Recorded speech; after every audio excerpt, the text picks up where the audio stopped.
Hello అండి, welcome to our channel Trivi cakes and blogs. So ఈరోజు వీడియోలో ఏంటి అంటే ఎగ్లెస్ కేక్ని ఏ విధంగా బేక్ చేసుకోవాలనేది చూపిస్తానండి. స్పాంజ్ బేస్ని పైన అయితే దాని మెజర్మెంట్స్ అనేవి పెడతాను, నేను ఏమేమి ఇంగ్రీడియంట్స్ యూస్ చేశాను వాటిని.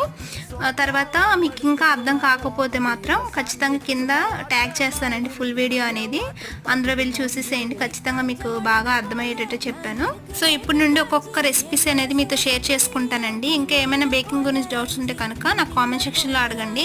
అండ్ నేనైతే లైవ్కి వద్దాం అనుకుంటున్నాను, ఎవరైనా రావాలి అనుకుంటారండి. నేనైతే కమ్యూనిటీ పోస్ట్లో పోస్ట్ పెట్టానండి, అందులో ఒకసారి మీరు ఇంట్రెస్ట్ ఉన్న వాళ్ళే ఎస్ అని లేదంటే నో అని ఒకసారి పోల్లోన మీరు చెప్తే నేను దాన్ని బట్టి లైవ్ పెట్టాలా లేదా అని చెప్పి నేను డిసైడ్ అవుతానండి. సో ఎప్పుడు పెడతాను, ఒకవేళ పెట్టాలి అనుకుంటే ఎప్పుడు పెడతాను అనేది నెక్స్ట్ వీడియోలో పోస్ట్ చేస్తాను. సో ఈరోజు వీడియో అయితే ఇదేనండి, నెక్స్ట్ వీడియోలో వాళ్ళు కలుద్దాం. బాయ్.